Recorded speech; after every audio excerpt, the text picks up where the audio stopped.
A 13-year-old black boy named Jamal Carter often got lost in thought during class.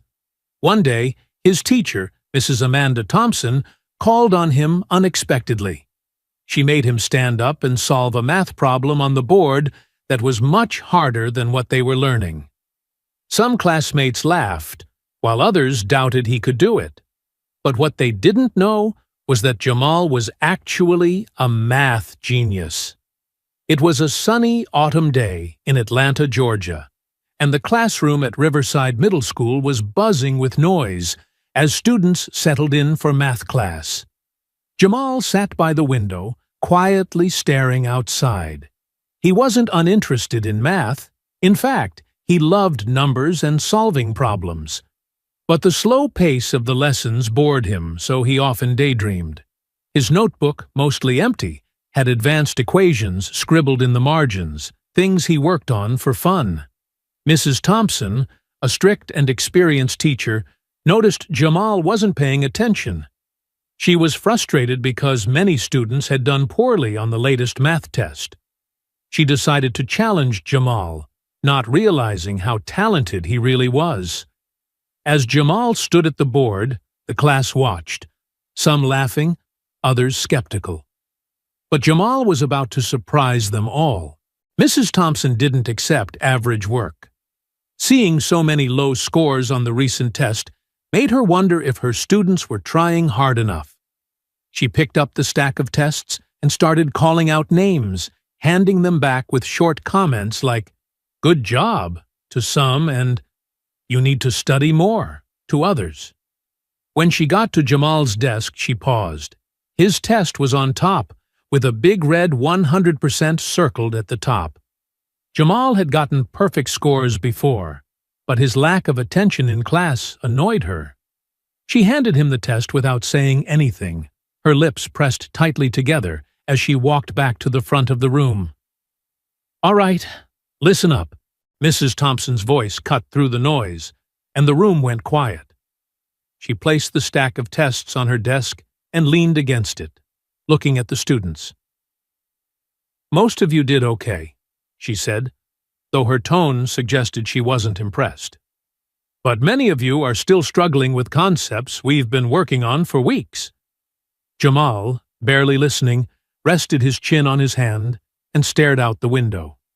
The rustling leaves outside seemed more interesting than Mrs. Thompson's lecture. He didn't notice her sharp eyes turning toward him as she continued. "This is basic algebra," she said, her voice rising slightly. "You need to understand this if you want to do well in high school, college, or life in general." She paused, her gaze fixed on Jamal's distracted face. A flicker of irritation crossed her expression. "Jamal Carter," she snapped, her voice cutting through the silence. Jamal jumped, his hand slipping from his chin as his classmates turned to look at him. His heart raced, and his face turned red. "Yes, ma'am," he mumbled, barely audible. Mrs. Thompson narrowed her eyes. "You seem very interested in what's happening outside," she said, nodding toward the window. "Care to share what's so fascinating?" Jamal opened his mouth to respond, but quickly shut it, unsure of what to say. A few students chuckled, but Mrs. Thompson wasn't smiling. "Let's see if you've been paying attention," she said sharply. "Come up here."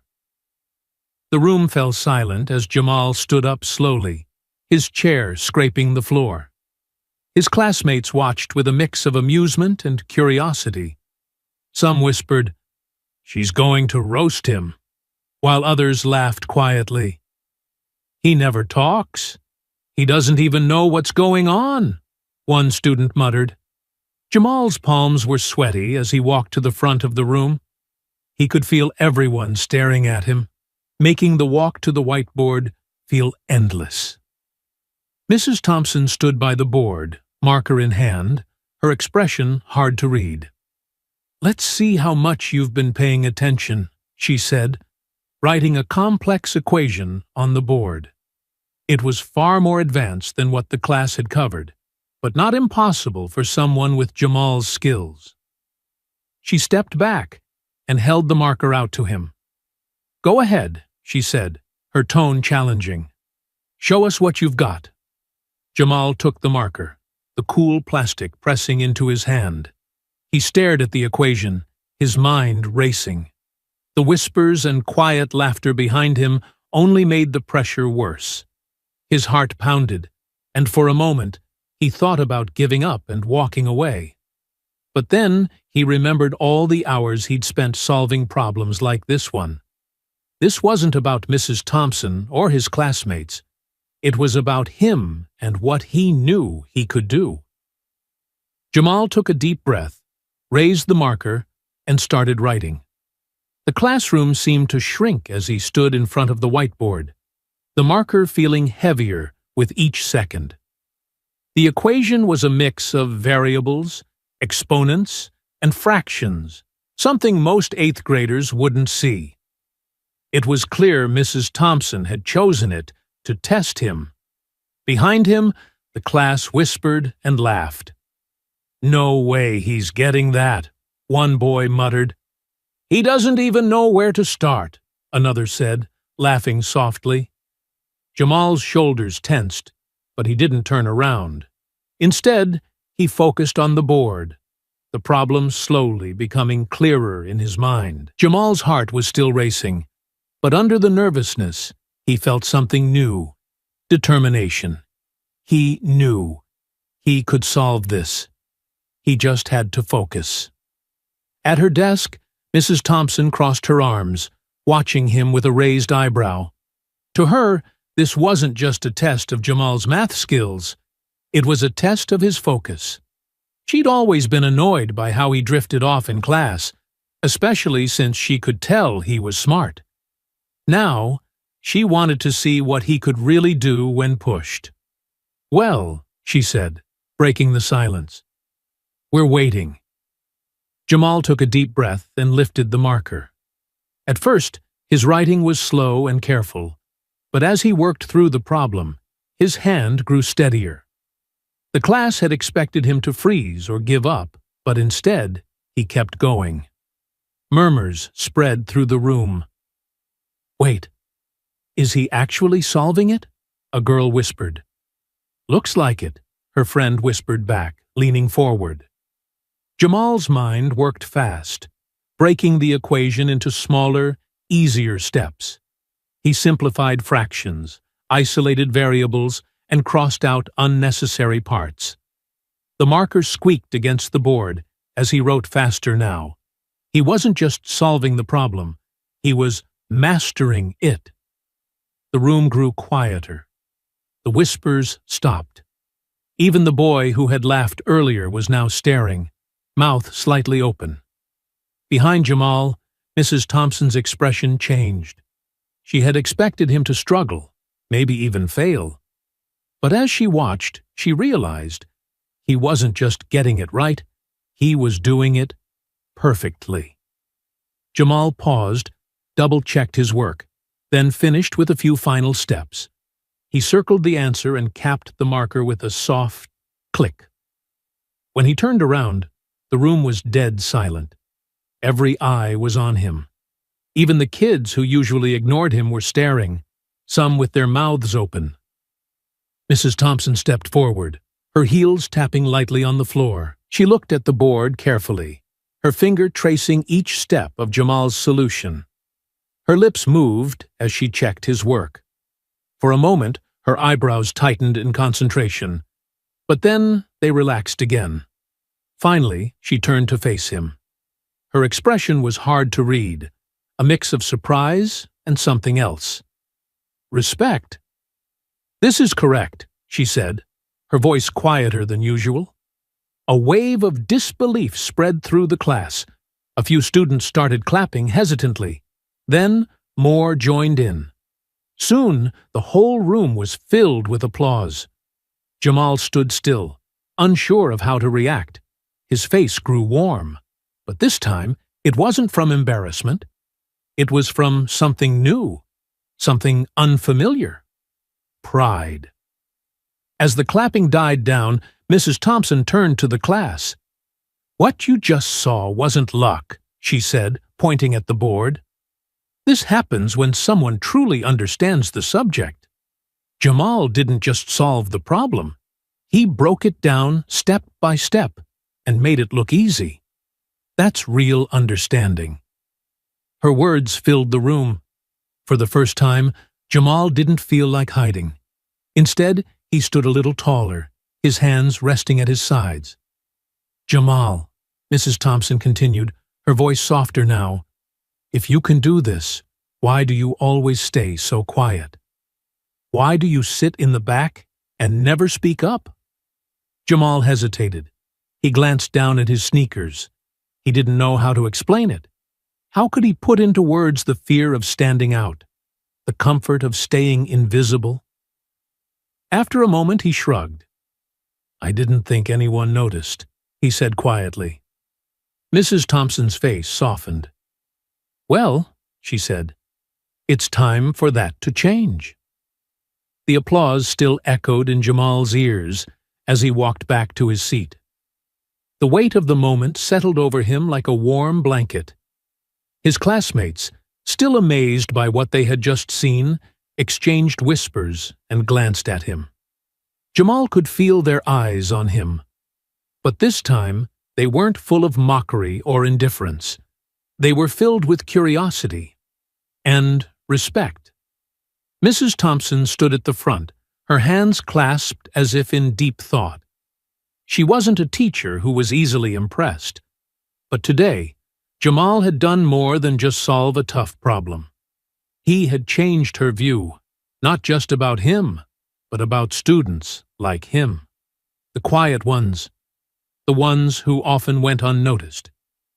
"Class," she said, raising her voice to quiet the murmurs. Today was a reminder that everyone in this room has potential. Jamal proved that. He didn't just solve a problem. He showed us what focus and understanding look like. Jamal sat at his desk, gripping his notebook. His heart had slowed down, but his mind was still racing. He hadn't planned for this. Solving equations in the margins of his notebook had always been his own little escape, something he did for himself, not for attention. But now, for the first time, people were noticing him, and it felt both exciting and terrifying. A girl sitting in front of him turned around, eyes wide. "How did you do that?" she asked, her voice filled with amazement. Jamal hesitated. I just figured it out," he said quietly. Another student chimed in. "That was crazy. Are you a genius or something?" Jamal's cheeks grew hot. He quickly shook his head. "No, I just like math." The bell rang, marking the end of the period. As students began leaving, several of them stopped to pat Jamal on the back or say, "That was awesome." Jamal nodded awkwardly, holding his notebook tight. He wasn't used to this kind of attention. A part of him wanted to retreat to his usual quiet corner. But another part of him felt something else, a flicker of pride. "Jamal, can you stay for a moment?" Mrs. Thompson called out. As the last student left, Jamal took a deep breath. Things were changing. And maybe, just maybe, that wasn't such a bad thing. Mrs. Thompson leaned against her desk, looking at Jamal with an expression he couldn't quite understand. "Jamal," she said gently, "I owe you an apology." Jamal blinked. Did he hear that right? "An apology?" he asked. She nodded. "I've been teaching for a long time, and I like to think I know my students. But with you—" She paused, choosing her words carefully. "I misjudged you. I thought you were quiet because you weren't interested. I assumed you didn't care. But I was wrong." Jamal shifted in his seat, feeling a little uncomfortable. "It's okay," he mumbled. "No, it's not," Mrs. Thompson said firmly. "You have a gift, Jamal, and I don't want to see you hide it. Do you know how rare it is for someone your age to solve a problem like that? To think the way you do?" Jamal looked down at his notebook, running his fingers along its worn edges, I don't know, he said quietly. I just like doing it. It makes sense to me. Mrs. Thompson smiled. That's exactly what makes it special. You see things differently, and that's something to be proud of. But here's the thing. You can't keep it to yourself. There are programs, competitions, and advanced classes that could help you learn even more. I'd love to help you find them if you're interested. Jamal's heart started beating faster. The idea of learning more was exciting, but also a little scary. He thought about standing at the board, the way the equation had come together, and how different everything had felt afterward. Could he really do more? Could he be more? I don't know, he admitted. What if I mess up? Mrs. Thompson smiled. Making mistakes is part of learning. But if you never try, you'll never know what you're capable of. That night, Jamal sat at the small kitchen table in his family's home, his notebook open in front of him. His parents listened as he told them everything, the problem, the applause, and Mrs. Thompson's offer. His mother's eyes filled with pride as she reached for his hand. Jamal, we've always known you were special, she said. I'm so happy others are finally seeing it too. His father nodded. This is just the beginning, son. Don't be afraid to show the world what you can do. Jamal spent the rest of the evening staring at the blank page in his notebook. For so long, it had been a place for his private thoughts, problems he solved just for himself, notes no one else ever saw. But now, it felt like something more, a space for possibilities. He picked up his pencil and started to write. Not just equations, but ideas, goals, and dreams. For the first time, he wasn't afraid of being noticed. He was ready to move forward and see where his talent could take him. The next day, the classroom felt different. Jamal, the quiet kid who used to blend into the background, was now the center of attention. As he walked in, his classmates greeted him with nods, smiles, and even a few high fives. "Yo, Jamal," a boy called from the back. "That was crazy yesterday. How'd you even do that?" Jamal hesitated. His usual instinct was to stay quiet, but now he felt a new sense of pride. "I just worked through it," he said, sliding into his usual seat by the window. "That wasn't just working through it," a girl added, leaning forward. "You made it look easy. You're like a math wizard or something." Jamal's face grew warm. He shrugged. "Thanks," he muttered, but his voice was sincere. Even students who had never talked to him before were now curious. Some asked for help with their homework. Others just wanted to know more about what he was good at. For the first time, Jamal felt like he wasn't invisible. Mrs. Thompson entered the room, glancing at him with a small smile before starting the lesson. When she called on him to answer a question, her voice was encouraging, not strict. Jamal hesitated for a second, then answered clearly and confidently. The class murmured in quiet awe. Mrs. Thompson nodded in satisfaction. "Excellent," she said warmly. "That's the kind of thinking we need more of." After class, Mrs. Thompson asked Jamal to stay behind. "Jamal," she said, sitting on the edge of her desk, "I've been thinking a lot about what we talked about yesterday. You have an incredible talent, and I don't want it to go to waste." Jamal looked down at his notebook. "I don't really know what to do with it," he admitted. "That's where I can help," Mrs. Thompson said. "There's an advanced math program at the district level. It's for students who need more of a challenge. The class meets twice a week after school, and I think you'd be a perfect fit." Jamal's eyes widened. The idea of joining an advanced class was exciting, but also intimidating. "Do you really think I'd be good enough?" he asked. Mrs. Thompson smiled. "I don't think, I know you are. You've already proven it. This is a chance for you to explore your potential.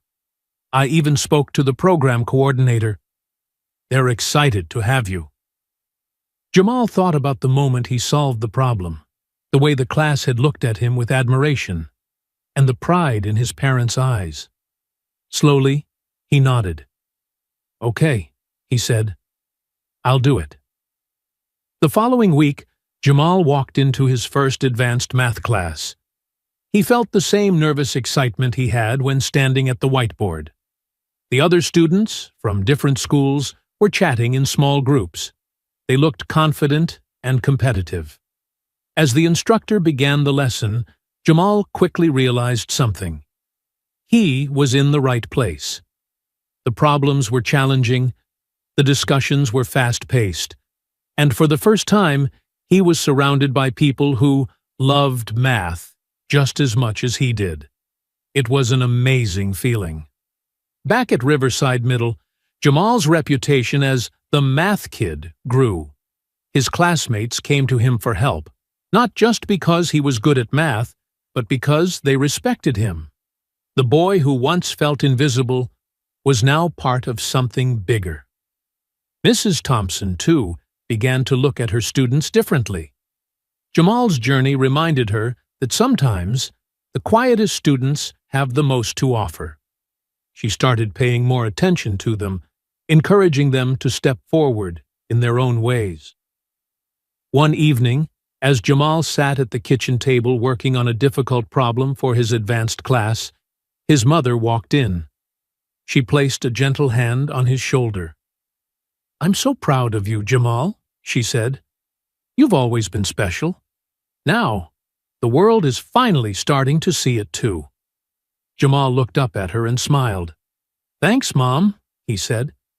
He glanced back at his notebook, his pencil hovering over the page. For the first time, he wasn't just solving problems for himself. He was building a future. One equation, one opportunity, one step at a time. And he was finally ready to shine. "What's that janitor doing here?" "Security."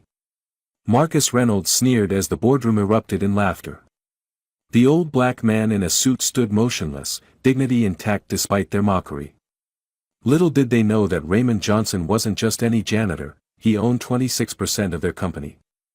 For 15 years, he had mopped their floors, emptied their trash, and witnessed their corruption while they never bothered to learn his name. But how could a janitor become the largest shareholder of a multi-billion-dollar tech company? And why would he choose to clean the very offices he could control with a single vote?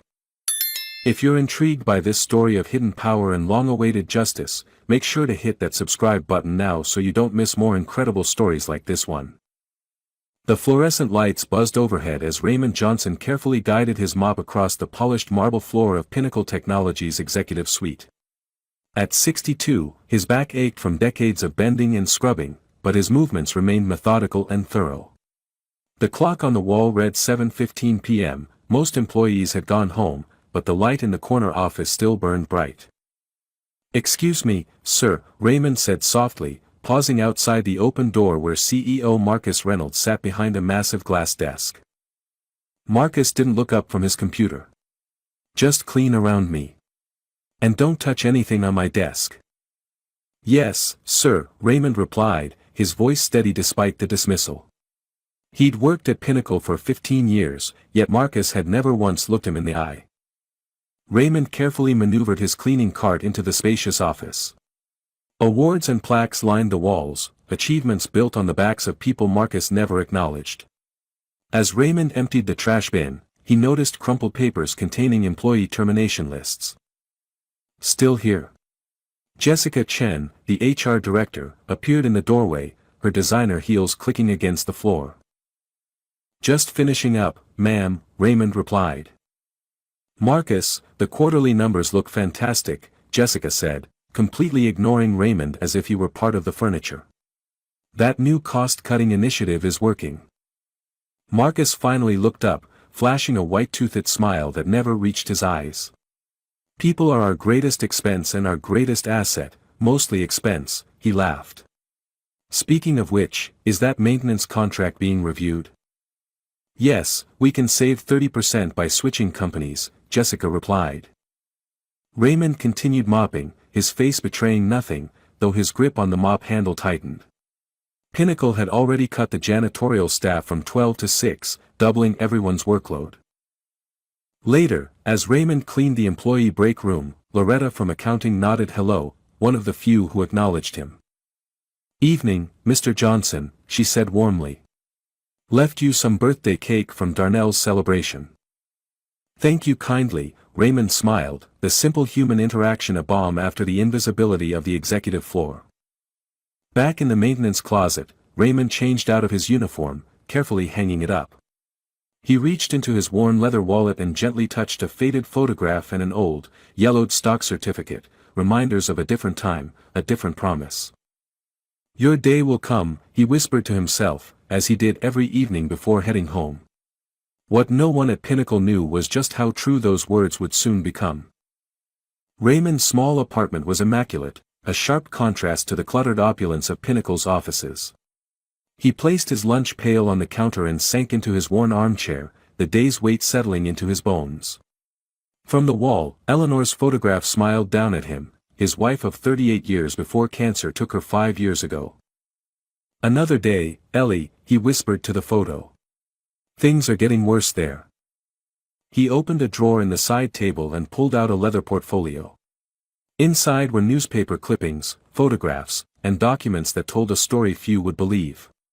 One photo showed a younger Raymond in a University of Chicago engineering jacket, arm around a lanky white student with wild hair and thick glasses, William Hayes. Raymond had been brilliant at engineering, on full scholarship, when his father's sudden heart attack forced him to drop out to support his mother and sisters. His roommate Will had a revolutionary computer vision idea but no money to develop it. Raymond had invested his entire $25,000 inheritance from his grandmother, becoming Will's first investor and receiving founding shares in what would eventually become Pinnacle Technologies. "We'll change the world together, Ray," Will had promised. "You'll be back to finish your degree in no time." But life had other plans. Raymond's family needed him, and one responsibility led to another. When Will died unexpectedly 10 years after founding Pinnacle, the company was already worth millions, but new management quickly forgot the quiet black man who had believed in them first. Raymond had kept his shares, watching the company grow while he worked various jobs to support his family. When Eleanor got sick, he needed stable health insurance, and in a twist of fate, Pinnacle was hiring janitors. He applied under his legal name, Raymond Johnson, which no one connected to the R.J. on the original investment documents. By then, the founding story had been mythologized with Will Hayes as a solo genius. His daughter Alicia's voice message played from his phone, "Dad, I'm just checking on you. The hospital's been crazy today. Remember your appointment next week, no excuses. Love you." Raymond smiled. His sacrifice had paid off in Alicia, now a successful cardiologist. She kept urging him to retire, unaware that he stayed at Pinnacle for reasons beyond a paycheck. From another drawer, Raymond pulled out his most precious document, confirmation of his 26% ownership in Pinnacle Technologies, now worth over $300 million. As the company's largest individual shareholder, he could have stopped working years ago, but something kept him there, watching, waiting. "Not yet, Ellie," he murmured. "The company's lost its way since Will died. Someone needs to remember what it was supposed to stand for." He carefully replaced the documents and picked up a technical journal. Despite his circumstances, Raymond had never stopped learning, taking night classes and online courses throughout the decades. Few would guess that the quiet janitor held 3 patents and could understand every technical discussion he overheard while cleaning Pinnacle's offices. Tomorrow would be another day of invisibility. But Raymond Johnson was far from the simple janitor they all assumed him to be. Marcus Reynolds surveyed downtown from his 40th floor office window, manicured hands clasped behind his back. At 45, he was Pinnacle's youngest CEO and determined to be its most profitable. The quarterly board meeting was approaching, and he needed to show results, no matter the human cost. "Victoria, we need to accelerate the outsourcing plan," he said as his COO entered. Victoria Winters, 38, had been his ally since business school. Sleek, efficient, and just as ruthless, she complemented his cutthroat vision perfectly. "The development team will push back," she replied, settling into a leather chair. "They're already working 70-hour weeks." "Then they should be grateful for employment," Marcus scoffed. "Bangalore can do it for a third of the cost. Have Jessica prepare the separation packages." Victoria nodded, making notes. "What about the Reynolds Innovation Fund you promised the board?" Marcus smiled thinly. "We'll redirect the outsourcing savings there. It'll look visionary while cutting costs. Win-win." Outside the office, Raymond quietly emptied wastebaskets, his presence completely ignored by the executives. "The janitorial contract is next," Marcus continued. "We're spending too much on building services." "Some of these people have been here for years," Victoria noted, not from compassion but risk assessment. "There could be morale issues." Marcus laughed. "Among the janitors? Who cares? Besides, they'll just be transferred to the new service provider, on paper anyway." "Speaking of long-timers, did you review Thomas Gardner's email about the original company mission statement?" Victoria asked. Marcus rolled his eyes. "Gardner needs to join the current century.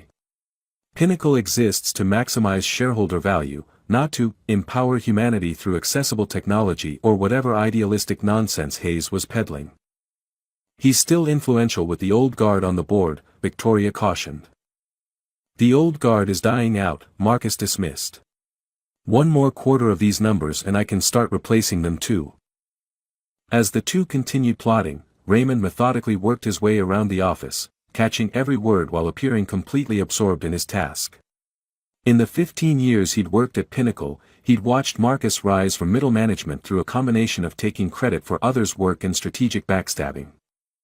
Later that afternoon, Raymond cleaned the conference room after a product team meeting. Junior executives Kyle Friedman and Denise Porter lingered, speaking in hushed tones. Marcus rejected the accessibility features again, Denise said, frustration evident.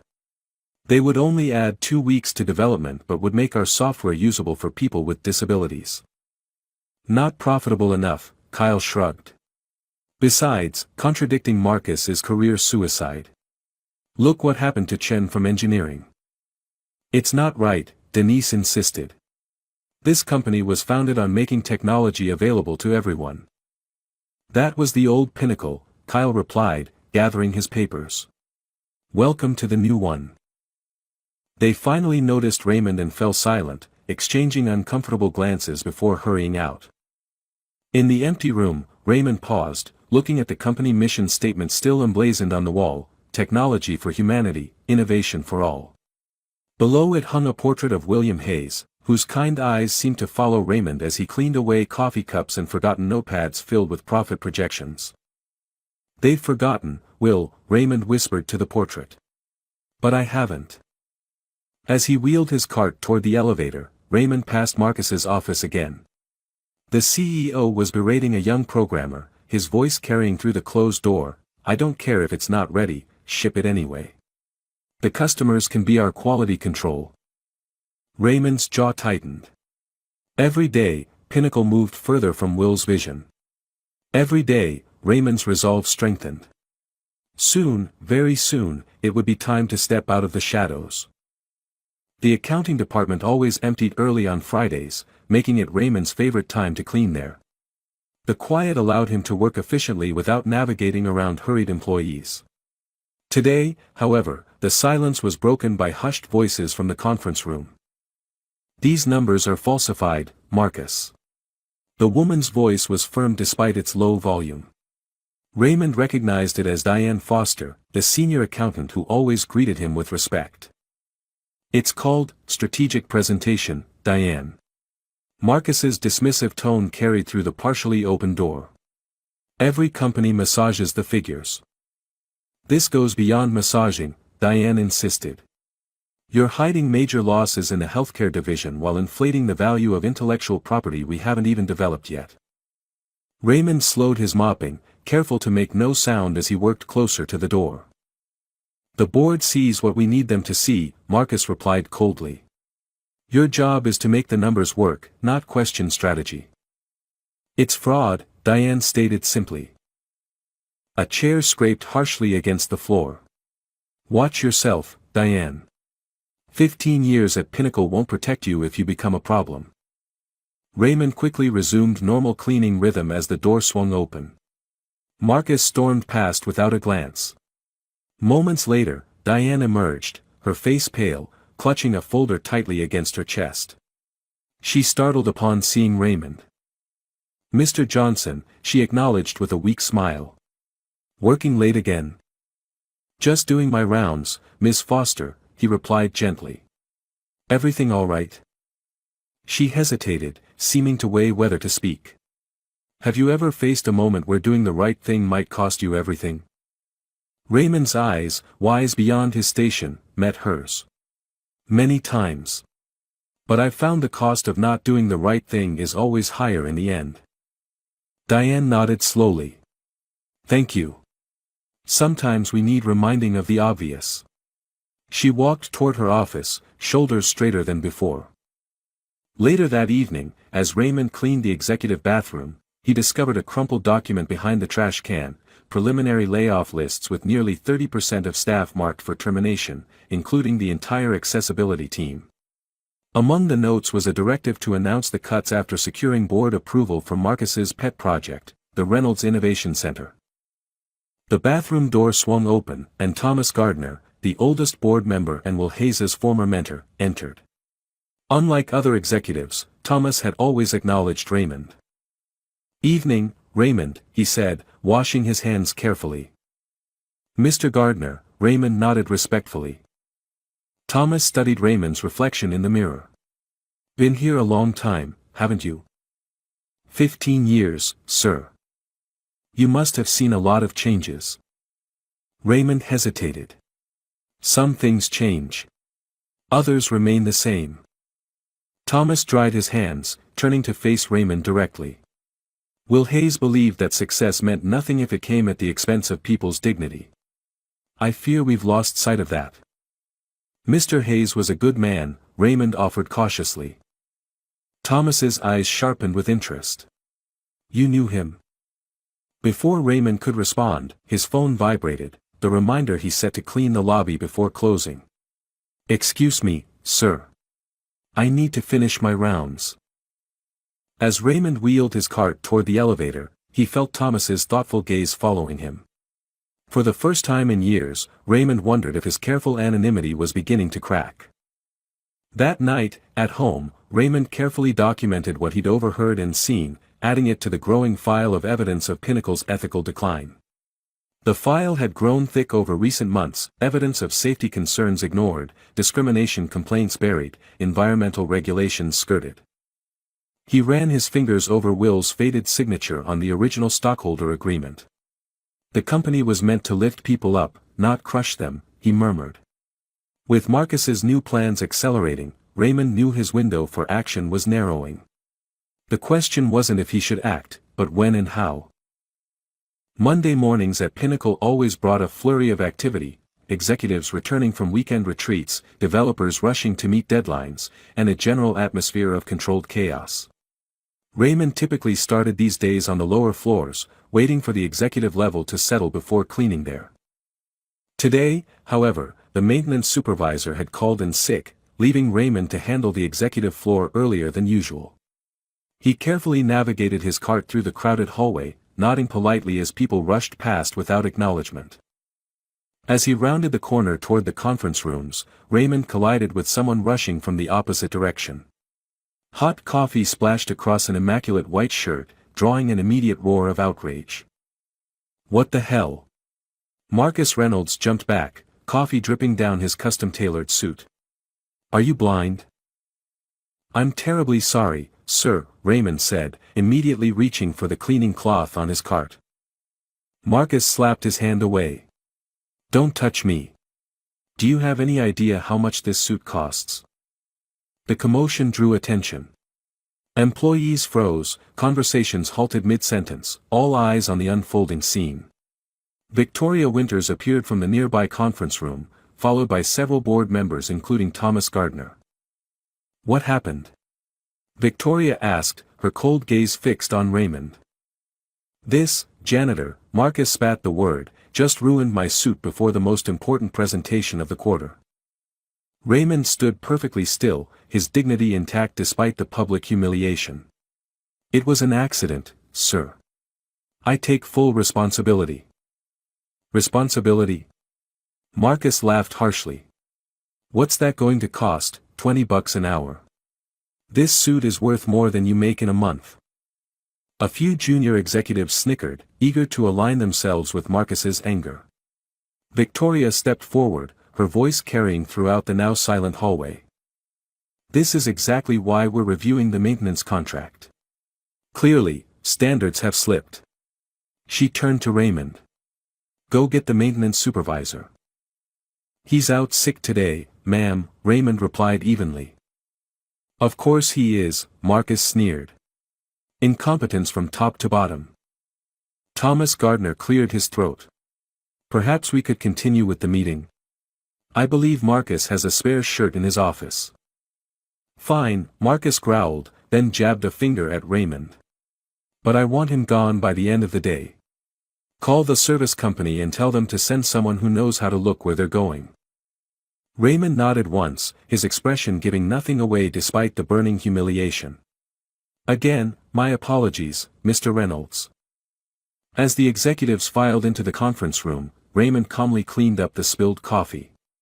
Only Thomas Gardner glanced back, a troubled expression crossing his face before he joined the others. For the rest of the morning, whispers followed Raymond throughout the building. By lunchtime, most employees had heard some version of the incident. As Raymond ate his simple sandwich alone in the maintenance room, Loretta from accounting slipped in. "You okay, Mr. Johnson?" she asked quietly. "Word is Marcus wants you fired."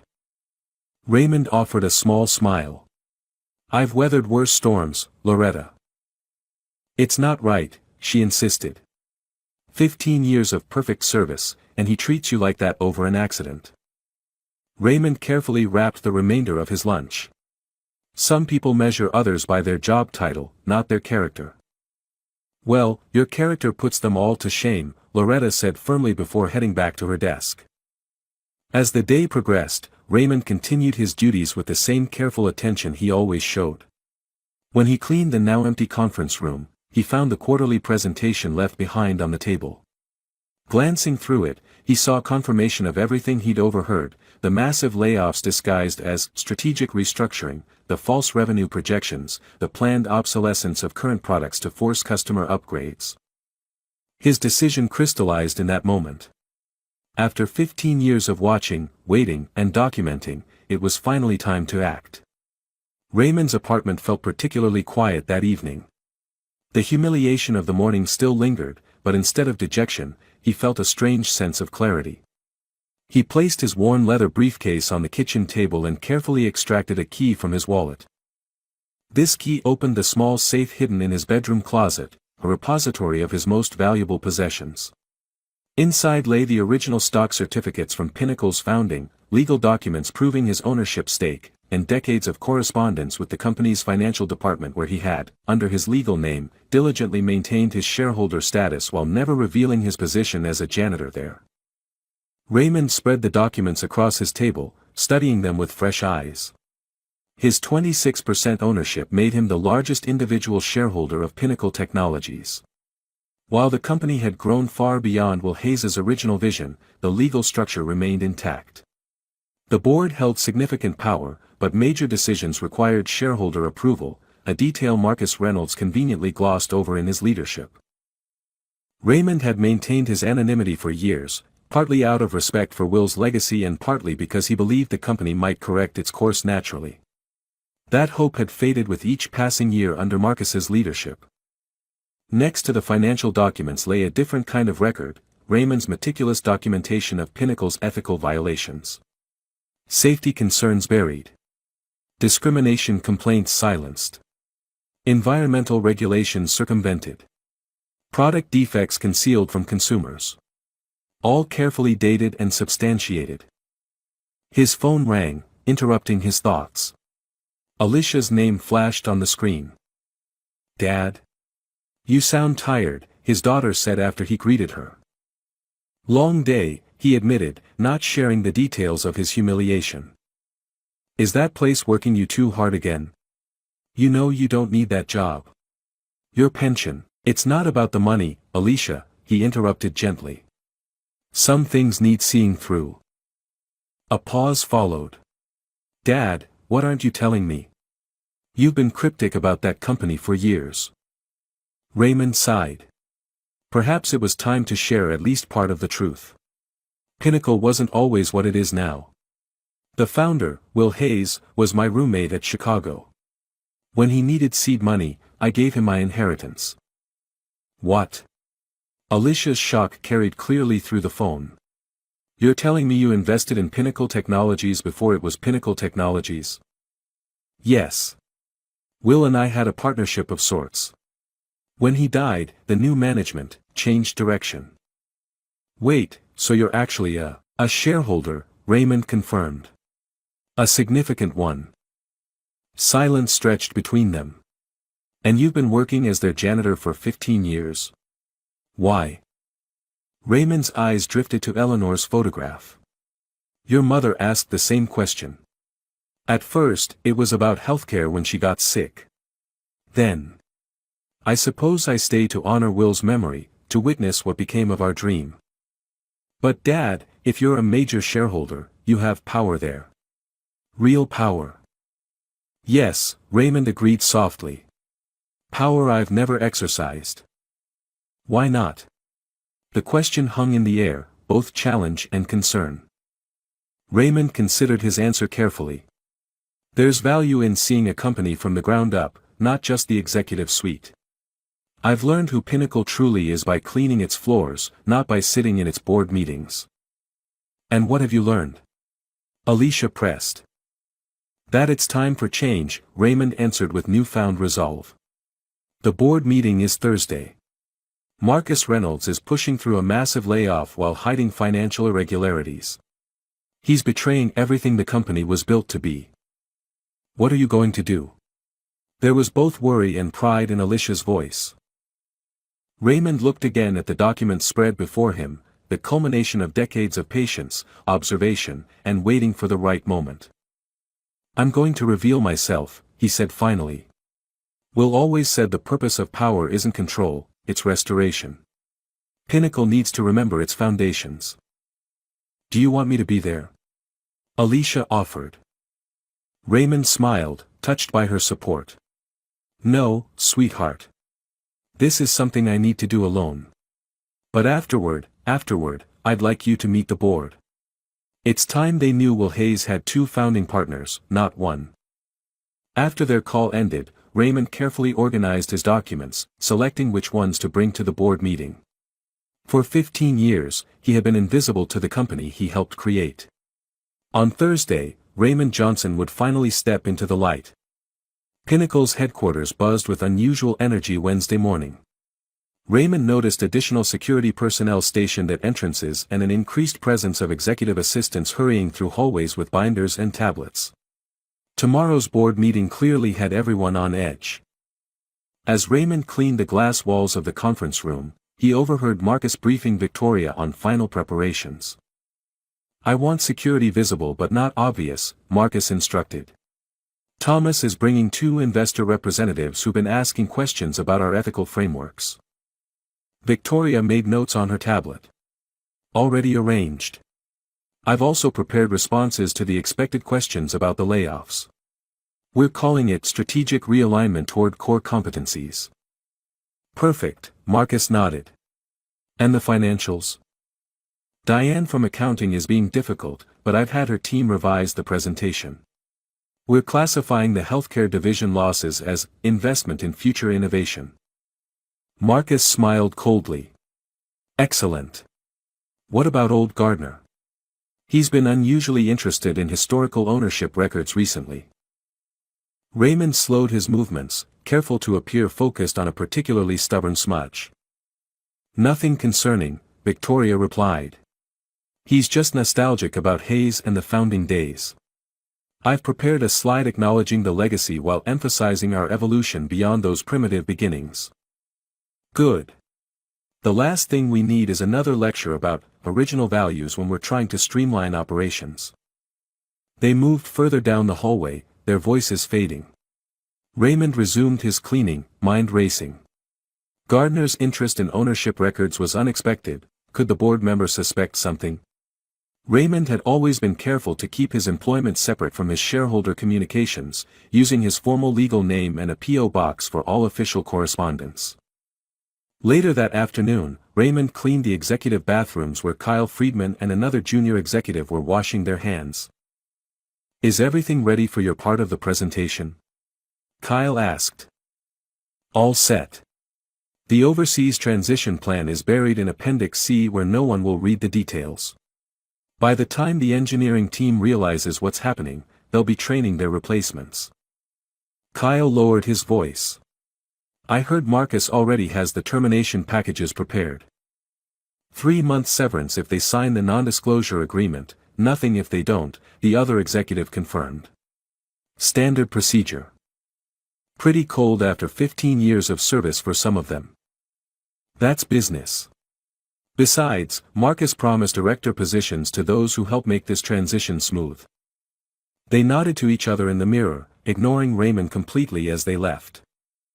In the maintenance closet, Raymond exchanged his work uniform for the simple but well-pressed suit he had brought with him that morning. From his briefcase, he removed a folder containing carefully selected documents, stock certificates, financial records, and evidence of ethical violations he had witnessed and documented over the years. For a moment, doubt crept in. Was he doing the right thing?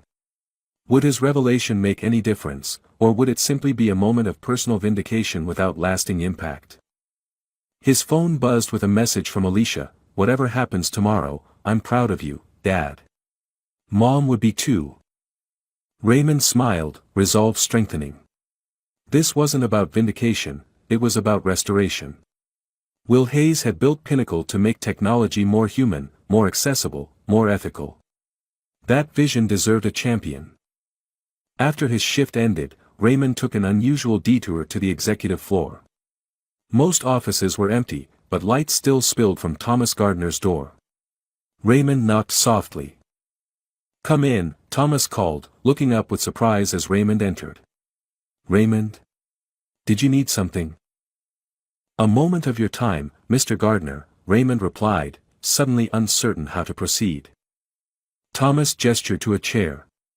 "Of course. And please, it's just Thomas." Raymond remained standing. "I couldn't help overhearing that you've been researching Pinnacle's founding recently." Thomas's eyebrows rose slightly. "That's correct. Something's been bothering me about the company's direction. I wanted to revisit our origins." Raymond nodded, choosing his words carefully. "Will Hayes believed that technology should serve humanity, not the other way around." "You speak as if you knew him," Thomas observed, studying Raymond with increasing interest. "I did," Raymond acknowledged simply. Understanding dawned in Thomas's eyes. "You're not just the janitor, are you?" "I'm the janitor," Raymond replied with dignity. "But tomorrow, you'll learn I'm also something else." He turned to leave, then paused. The board should prepare for some unexpected revelations. As Raymond walked out, leaving a stunned Thomas staring after him, he felt 15 years of invisibility beginning to lift. Tomorrow would change everything, for himself, for Pinnacle, and for all the employees whose livelihoods hung in the balance. Thursday morning arrived with a weight of anticipation. Raymond dressed with particular care, a charcoal suit that had waited in his closet for this very day, a crisp white shirt, and the blue tie Eleanor had given him on their last anniversary. He placed his most important documents in a leather portfolio, Will Hayes's original business plan with both their signatures, stock certificates, and the evidence he had methodically gathered. At Pinnacle, the executive floor hummed with nervous energy. Board members and senior executives gathered in small clusters outside the main conference room, exchanging pleasantries while eyeing competitors warily. Security personnel stood at strategic points, their earpieces and watchful eyes marking them clearly despite their business attire. Raymond moved through the maintenance areas unnoticed, his janitor's uniform exchanged for a businessman's suit, transforming him into a stranger in the building he had cleaned for 15 years. As he approached the executive floor, a security guard he'd nodded to hundreds of times looked straight through him, seeing only another black man in a suit, perhaps a minor investor or someone's diversity hire. Outside the conference room, Marcus Reynolds held court, his commanding presence drawing attention as he gestured emphatically to a circle of admirers. "The future of Pinnacle is limitless once we shed the dead weight," he was saying. "By this time next quarter, our overhead will be cut by 30% while our innovation output doubles." Victoria Winters stood nearby, nodding approvingly while typing notes into her tablet. Thomas Gardner observed from a distance, his expression troubled as he scanned the hallway, perhaps looking for Raymond after yesterday's cryptic exchange. The conference room doors opened, and Jessica Chen from HR emerged. "We're ready to begin," she announced. "Board members and presenting executives only for the first session, please." Raymond took a deep breath and stepped forward, moving deliberately toward the open doors. A security guard shifted, watching his approach with professional suspicion. "Excuse me, sir," the guard began. "This area is—" "It's all right," Raymond replied calmly, continuing forward. "I'm expected." His confident tone created just enough hesitation for Raymond to reach the doorway. Inside, 12 people were already seated around the massive conference table. Several looked up at his entrance, expressions ranging from curiosity to annoyance. Marcus, at the head of the table, was the first to react. "Who let you in here? This is a closed meeting." All eyes turned to Raymond, who stood straight-backed in the doorway, portfolio clasped in his hands. For a moment, he saw himself as they must see him, an older black man, out of place in their rarefied environment despite his suit. "My name is Raymond Johnson," he said, his voice steady and clear. Recognition flashed across Marcus's face, followed by disbelief and then contempt. "The janitor? Is this some kind of joke?" He looked toward security. "Get him out of here. Now." Victoria's perfectly manicured hand rose to cover a smile of amusement. Several board members exchanged glances of confusion. Only Thomas Gardner watched Raymond with keen interest, saying nothing. "I believe I have every right to be here," Raymond continued, stepping fully into the room. Marcus stood, his handsome face contorted with irritation. "Did maintenance send you to fix something? Because whatever it is can wait." Laughter rippled around the table, the comfortable laughter of powerful people confronted with an absurdity. Raymond remained unmoved, dignity intact as the laughter washed over him. "Actually," Raymond replied when the room quieted, "I'm here as a shareholder." "A shareholder?" Marcus repeated incredulously. "What, did you buy 5 shares with your Christmas bonus?" More laughter followed. Raymond opened his portfolio and removed a document, placing it carefully on the table. "I own 26% of Pinnacle Technologies, making me the largest individual shareholder in this company." The laughter died instantly.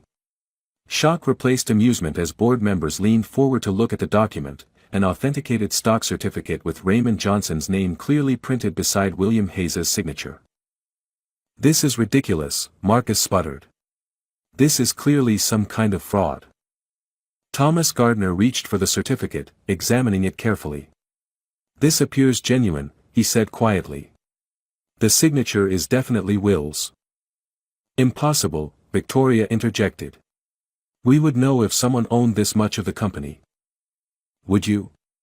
Raymond asked, his voice gaining strength. "When's the last time anyone here looked at the original ownership records? When's the last time you questioned why the annual reports are sent to a P.O. box in Raymond Johnson's name?" Confusion and consternation spread across the room. Marcus's face had drained of color, but anger quickly replaced his shock. "Even if this certificate is real, it's ancient history," he snapped. "The company has issued new shares, held stock splits. This doesn't represent anywhere near 26% today." Raymond smiled for the first time. "I've never sold a single share, Mr. Reynolds. I've participated in every rights offering, reinvested every dividend, and maintained my percentage ownership precisely. Your own records will confirm it, if you bother to look. A heavy silence fell over the room, broken only when Thomas Gardner began to laugh, not the dismissive laughter of before, but a genuine sound of delighted surprise. "My God," Thomas said, shaking his head in wonder.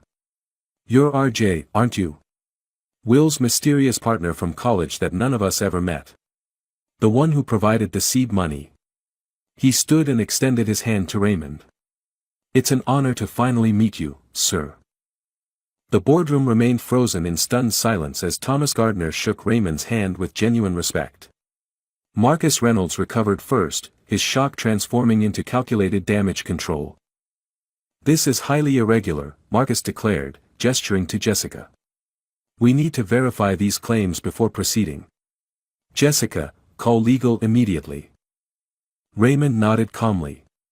"By all means, verify everything. Your records will confirm that Raymond Johnson has been the company's largest individual shareholder since its founding." He placed another document on the table. "This is the most recent shareholder statement, showing my current holdings." Board members leaned forward, examining the document with growing astonishment. Victoria Winters snatched it up, her composed facade cracking as she scanned the figures. "But, you're the janitor," one board member finally stated, confusion evident in his voice. "Yes," Raymond acknowledged simply. "I am." "Why?" Victoria demanded. "If you own this much of Pinnacle, why would you work as maintenance staff?" Raymond surveyed the room, meeting each person's gaze directly. "When my wife was diagnosed with cancer 15 years ago, I needed reliable health insurance. Pinnacle was hiring, and I was qualified. Once there, I realized I could learn more about what the company had become by working from the ground up rather than the top down." Thomas Gardner nodded thoughtfully. "The view from the executive suite is often limited." Marcus's jaw tightened as he attempted to regain control of the meeting. "This is all very theatrical, but we have actual business to conduct. Mr. Johnson, if that's really who you are, can take his concerns through proper channels after legal verification." "I disagree," Raymond replied firmly. "As the largest shareholder, I believe the current business requires my immediate input, particularly the mass layoffs and outsourcing you're planning to announce today." Gasps and murmurs rippled through the room. Several board members who hadn't been fully briefed turned accusatory gazes toward Marcus. "Strategic realignment," Marcus corrected sharply. "And that information is confidential." "How did you?" "I've cleaned the executive offices for 15 years, Mr. Reynolds," Raymond interrupted. "You'd be surprised what people discuss when they think no one important is listening." A heavy silence descended as the implications sank in. 15 years of executive conversations, closed-door meetings, and unguarded moments, all witnessed by the invisible man who emptied their trash and mopped their floors. "Let me tell you about William Hayes," Raymond continued, his voice taking on a storyteller's cadence. "Will and I were roommates at the University of Chicago.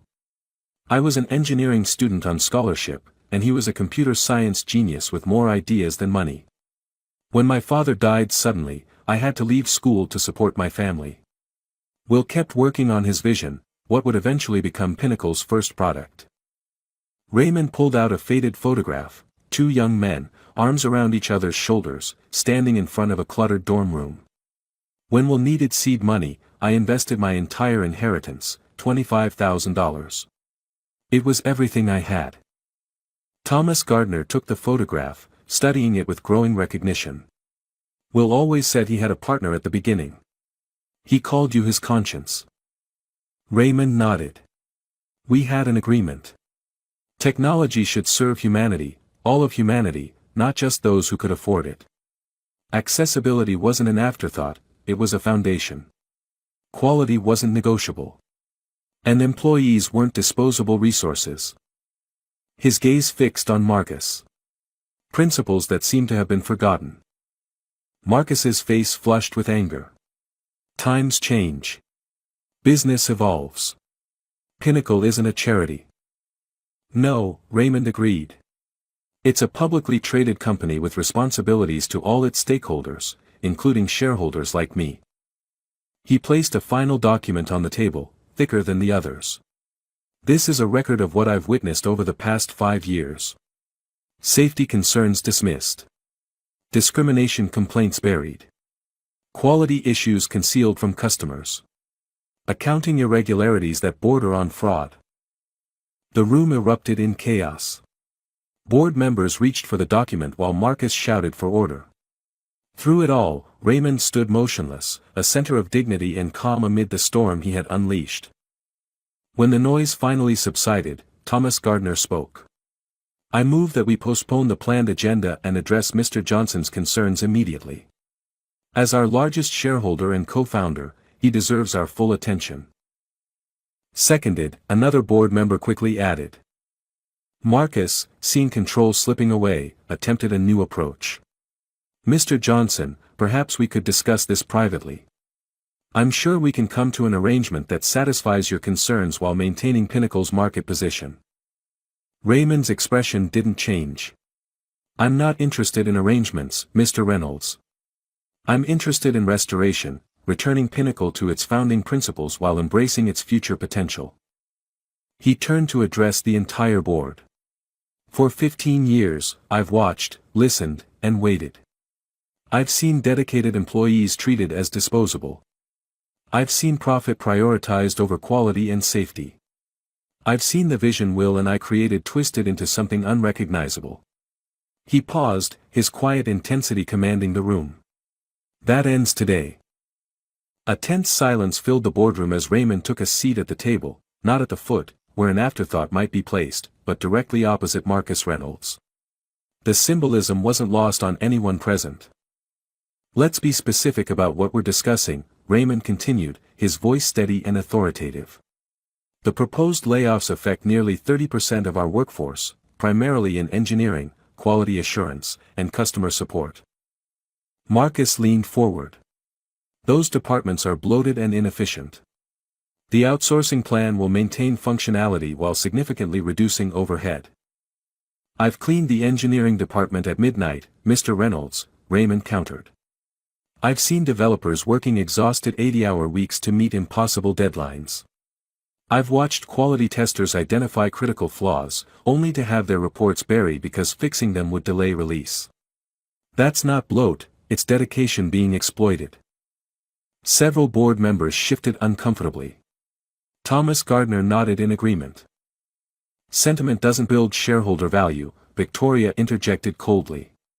The market rewards efficiency and growth, not employee loyalty. Raymond turned his attention to her. Does the market reward fraud, Ms. Winters? Because that's what you're dancing dangerously close to with your strategic presentation of the healthcare division's losses. Victoria paled slightly. That's a serious accusation. Yes, it is, Raymond agreed, removing another document from his portfolio. This is a copy of the original financial data before your team massaged it for board presentation. Diane Foster provided it after your conversation last week. The board erupted again. Marcus slammed his hand on the table. This is outrageous. Foster should be terminated immediately for violating confidentiality. For telling the truth. Thomas challenged. I think we should hear more. Raymond continued methodically, addressing each executive's misconduct with specific, documented evidence. The strategic decision to ship products with known safety flaws. The buried discrimination complaints from minority employees. The deliberate obsolescence built into current products to force customer upgrades. With each revelation, Marcus's face grew more rigid while other board members appeared increasingly disturbed. What had begun as skepticism about Raymond's claims had transformed into grim acknowledgement of systemic problems. Even if all this is true, Marcus finally countered, Pinnacle's stock price has doubled during my tenure. The company is more profitable than ever. At what cost? Raymond asked simply. High employee turnover. Declining customer satisfaction. 3 major lawsuits settled confidentially in the past year alone. This isn't sustainable growth, it's extraction. He turned to address the entire board directly. William Hayes believed that profit should be a result of excellence, not its replacement. When we founded this company, we established principles that would guide its growth. Accessibility for all users. Quality without compromise. Fair treatment of employees. Environmental responsibility. These weren't marketing slogans, they were foundations. Thomas Gardner cleared his throat. I've been raising similar concerns for years, often to deaf ears. Perhaps it took someone witnessing the company from the ground up to fully understand how far we've strayed. Raymond nodded gratefully before continuing. I'm not suggesting we ignore market realities or shareholder interests. I am a shareholder, after all. But there's a difference between sustainable, ethical growth and the path we're currently on. Marcus's expression had transformed from anger to calculation. So what exactly are you proposing, Mr. Johnson? A return to the primitive operations of Pinnacle's early days? The market would punish that severely. No, Raymond replied calmly. I'm proposing a correction of course, not a reversal. Reinstating ethical oversight with actual authority. Rebuilding quality control. Prioritizing accessibility in all products. Creating a workplace where talent wants to stay rather than counting the days until their stock options vest. He looked directly at Marcus. And new leadership to implement these changes. The implication hung in the air for a moment before Marcus laughed harshly. So that's what this is about. A power grab disguised as moral outrage. On the contrary, Raymond countered. I have no interest in becoming CEO. I'm 62 years old, and my expertise isn't in day-to-day operations.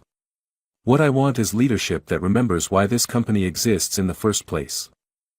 One of the board members who had remained silent until now spoke up.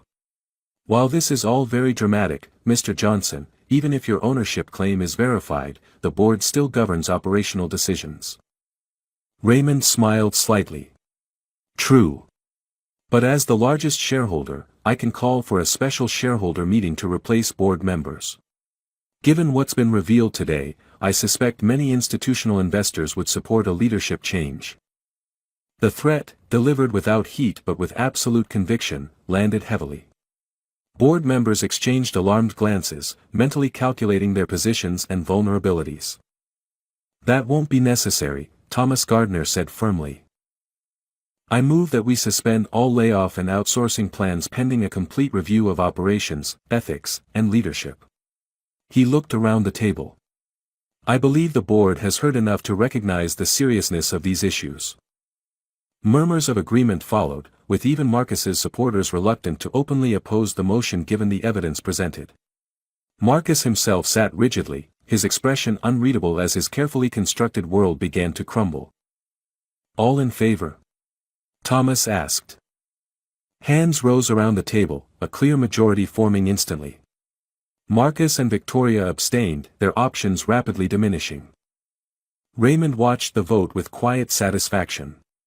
15 years of patience, observation, and careful documentation had culminated in this moment. The company he had helped create might finally remember its soul. The following weeks brought dramatic changes to Pinnacle Technologies. The board established an ethics committee with Thomas Gardner as chair, launched a full audit of financial practices, and suspended the outsourcing initiative pending review. Marcus Reynolds had been placed on administrative leave while the allegations against him were investigated, with Victoria Winters following shortly after when additional evidence of financial misrepresentation emerged. Raymond, true to his word, had not sought operational control.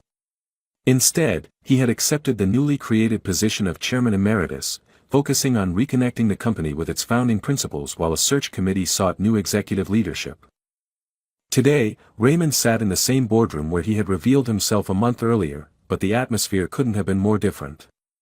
Engineers, customer service representatives, and staff from across departments had been invited to share their perspectives on Pinnacle's future.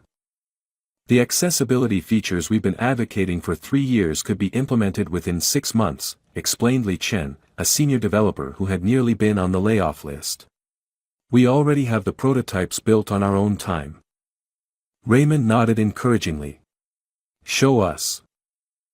As Lee demonstrated software that would make Pinnacle's products usable for people with visual impairments, Raymond noticed Diane Foster from accounting slip into the room. He had personally ensured her protection after she had risked her career to expose financial irregularities. "Ms. Foster," Raymond acknowledged as the presentation concluded. "I believe you have some findings to share." Diane stepped forward, more confident than she had appeared in years. "The forensic accounting team has completed its preliminary review. The irregularities were even more extensive than we initially believed. Revenues were systematically inflated while R&D and quality control investments were disguised as one-time expenses to boost apparent profitability." Murmurs rippled through the room. Thomas Gardner sighed heavily. "How far back does this go?" "At least 3 years," Diane replied. "We'll need to restate earnings for that entire period." "Then that's what we'll do," Raymond stated firmly. "Pinnacle will take the short-term hit to stock price rather than continuing a deception." The meeting continued with department after department sharing both challenges and ideas, many of which had been suppressed under previous leadership. Throughout, Raymond listened more than he spoke, occasionally asking questions that cut to the heart of issues or offering insights from his unique perspective. During a break, Thomas approached Raymond. "You know, when I realized who you were, my first question was why work as a janitor all these years when you had the power to make changes?" Raymond considered the question carefully. "Power without understanding is dangerous, Thomas. I needed to see the company as it truly was, not as executives claimed it to be. And now? Now I understand both its flaws and its potential," Raymond replied. "The people in this room, the ones Marcus considered disposable, they're Pinnacle's greatest asset. They've been solving problems and generating ideas despite leadership, not because of it." Thomas nodded thoughtfully. "The board is meeting tomorrow to discuss Marcus's permanent replacement. We'd like your input." "I have some thoughts," Raymond acknowledged. "But first, I'd like you to meet someone." He glanced at his watch. "My daughter Alicia should be arriving soon. She's a cardiologist, brilliant in ways I never had the chance to be. Her perspective might be valuable as we rebuild the healthcare division properly." Later that evening, after most employees had left, Raymond found himself walking the familiar hallways alone. From habit, he straightened a fallen chair and picked up discarded coffee cups, small acts of care ingrained after 15 years. Outside Marcus's former office, now temporarily vacant, he paused. The nameplate had been removed, leaving only the ghostly outline of where it had once been mounted. A metaphor, perhaps, for the work still ahead. Removing the imprint of toxic leadership would take more than simply changing the person at the top.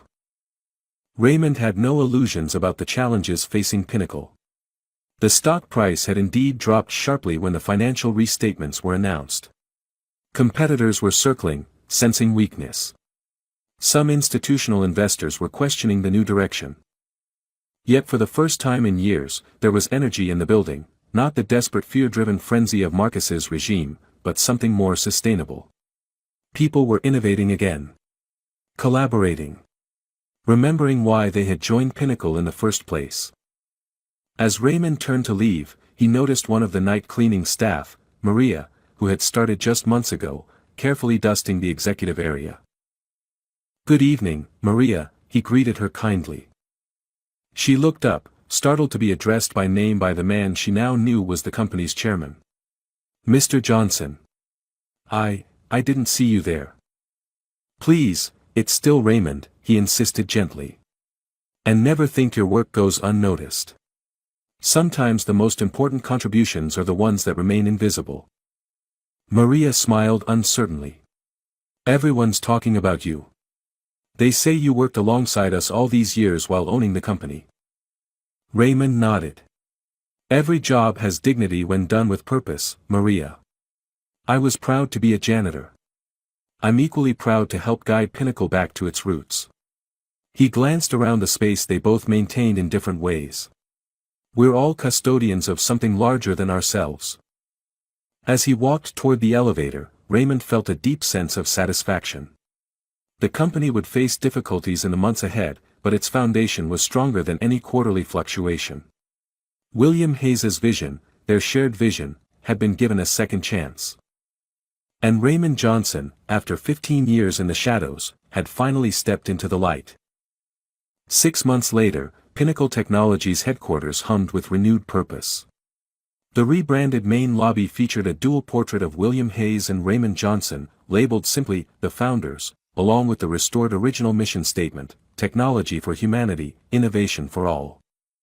The company had weathered significant challenges, a temporary stock drop, skeptical industry analysts, and the public relations complexity of explaining years of financial misstatements. Marcus Reynolds and Victoria Winters had both departed with settlements that prevented lawsuits but offered no golden parachutes. Their legacy of fear-based management was being systematically dismantled by the new CEO, Dr. Alicia Johnson Raymond. Raymond himself had initially resisted the board's suggestion to appoint his daughter, concerned about appearances of nepotism. But Alicia's unique combination of medical expertise, business acumen from running a large hospital department, and deep understanding of accessibility needs had made her the perfect choice to rebuild Pinnacle's healthcare division and eventually lead the entire company. Today, Raymond moved through the building in his customary way, observing, listening, occasionally stopping to straighten a crooked picture or pick up a stray piece of paper. Though he now had the title of Chairman Emeritus and an office on the executive floor, old habits remained. Employees had grown accustomed to seeing the distinguished older man performing small acts of maintenance alongside his governance duties. "Morning, Mr. Johnson," called Loretta from accounting, one of the few who had always acknowledged him during his janitor days. "Loretta," he nodded warmly. "How's the new accounting software working out?" "Transparency built in from the ground up," she beamed. "No more hidden accounts or buried expenses. It's a breath of fresh air." In the R&D department, Raymond found Leachin demonstrating Pinnacle's newest accessibility features to a group of visually impaired users, part of the company's renewed commitment to inclusive design from concept through execution. "The screen reader integration is seamless," one tester commented, genuine appreciation in his voice. "It doesn't feel like an afterthought." Lee noticed Raymond and smiled. "The feedback has been incredible. Users are actually asking when they can buy it, not just telling us what's wrong." "That's the standard we should always aim for," Raymond replied. "Excellence that sells itself." As he continued his informal tour, Raymond observed the physical and cultural changes throughout the building. Gone were the closed office doors and hushed, anxious conversations of the Reynolds era. The environmental initiatives he had championed were visible everywhere, from solar panels on the roof to the elimination of single-use plastics in the cafeteria. In the lobby, Thomas Gardner waited by the security desk, leaning slightly on his cane. At 73, he had announced his upcoming retirement but remained a vital connection to Pinnacle's history. "There you are," Thomas greeted Raymond. "Still making your rounds?" Raymond smiled. "Old habits die hard. Besides, you learn more walking the floors than sitting in meetings." "Indeed." Thomas gestured toward the doors. "Shall we?" "The dedication ceremony starts in 30 minutes. Outside, a crisp autumn breeze carried the promise of changing seasons as they walked toward the adjacent lot where construction had recently finished. The William Hayes and Raymond Johnson Technology Access Center stood complete, a state-of-the-art facility designed to provide technology training, internet access, and educational resources to underserved communities. "What do you think we would make of all this?" Thomas asked as they approached the building. Raymond considered the question. He'd be disappointed it took so long to return to our original vision. But I think he'd be pleased with where we're headed now. The center represented everything the original Pinnacle had stood for: technology as an equalizer, innovation serving humanity rather than exploiting it. Funded by a combination of company profits and Raymond's personal shares, it would provide opportunities for thousands who might otherwise remain disconnected from the digital economy. As people gathered for the ceremony, Raymond noticed a familiar face among the maintenance staff preparing the venue, James, who had been on the night cleaning crew with him for nearly a decade. "Looking sharp, Mr. Johnson," James called with a grin, gesturing to Raymond's tailored suit. "Not as comfortable as the old uniform," Raymond replied, returning the smile. Once monthly, he still donned his janitor's clothes and worked alongside the maintenance team, both to stay grounded and to honor the dignity of the work that had defined 15 years of his life. The ceremony itself was brief but meaningful. Alicia spoke eloquently about Pinnacle's renewed commitment to ethical technology and community investment. Thomas shared anecdotes about William Hayes's original vision. Former employees who had been unjustly terminated under Marcus returned as honored guests, many now rehired. When it was Raymond's turn to speak, he kept his remarks characteristically simple. A company, like a building, needs regular maintenance to remain sound. Its foundation must be solid, its structure regularly examined, its purpose never forgotten. Today, we're not just dedicating a building, we're recommitting to principles that should never have been abandoned. Later, as the crowd dispersed and the formal portion concluded, Raymond found himself alone in the center's main computer lab. Rows of workstations stood ready for the community members who would begin using them tomorrow, students needing resources for homework, job seekers preparing resumes, seniors learning to video call grandchildren. He ran his hand along a desk, remembering how Will had once described technology as either the greatest divider or the greatest equalizer of our time, and we get to decide which. The sound of approaching footsteps broke his reverie. Alicia entered, her confident stride and compassionate eyes reminding him so much of Eleanor. "There you are, Dad," she said. "The board members are looking for you. There's talk of expanding the Access Center model to other cities." Raymond nodded. "I'll be there shortly." Alicia studied him with the insight that had always been her gift. "Having second thoughts about any of this?" "Not second thoughts," he corrected gently. "Just remembering the journey. 15 years is a long time to wait for change." "But you never gave up," she pointed out. "You could have sold your shares, lived comfortably, forgotten about Pinnacle. Instead, you cleaned their floors and watched and waited for the right moment." Raymond smiled at his daughter's perception. "Some things can't be rushed, Alicia. Sometimes the most powerful position isn't the most visible one." As they walked together toward the gathering, Raymond took one last look at the center that represented both Pinnacle's past and its future. The Invisible Man had finally been seen, but more importantly, his vision had become visible once again: technology serving humanity, innovation for all, dignity in every role. William Hayes's and Raymond Johnson's dream, deferred but not defeated, had come full circle. Dear friend, sometimes the most powerful person in the room isn't the one sitting at the head of the table, but the one everyone overlooks. Raymond's story reminds us that true dignity comes not from titles or wealth, but from character and purpose. In a world that often judges people by their appearance or position, remember that everyone deserves respect, from the CEO to the person cleaning the floors. If this story touched your heart or made you think differently about those around you, please hit the like button and subscribe to our channel. Your support helps us share more stories that celebrate human dignity and the triumph of justice over prejudice. Remember, real change happens when we see the humanity in everyone we meet.